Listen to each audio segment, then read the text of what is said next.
ખેરાલુ શહેર કોંગ્રેસ સમિતિ દ્વારા વોટ ચોર ગાદી છોડો અંગે ઝુંબેશ ચલાવવામાં આવી।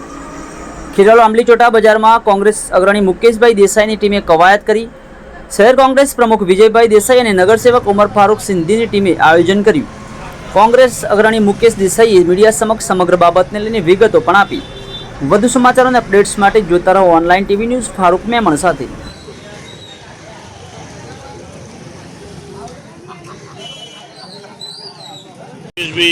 જે અભિયાન ચલાવી રહ્યા છે બાબત આજનું જે અભિયાન છે એ સમગ્ર દેશની અંદર આ દેશના નેતા લોકસભામાં વિપક્ષના નેતા માનનીય રાહુલ ગાંધી દ્વારા જે વોટ ચોર ગંદી છોડના નામે જે પત્રકાર પરિષદ કરી અને ભારતીય જનતા પાર્ટી ચૂંટણી પંચે જે મિલીભગત કરી અને જે રીતે વિપક્ષને હરાવવાનું જે કામ કર્યું, ષડયંત્ર કરી અને એ આખું એક કૌભાંડ જે બહાર આવ્યું છે એના અનુસંધાને આખા દેશની અંદર એક નારો બન્યો છે વોટ ચોર ગંદી છોડ।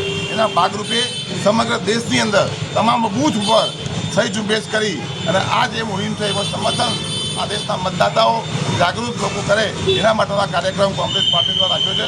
એના અનુસંધાને ખેરાલુ વોર્ડ નંબર 2ની અંદર આ કાર્યક્રમ અત્યારે આપ જોઈ રહ્યા છો।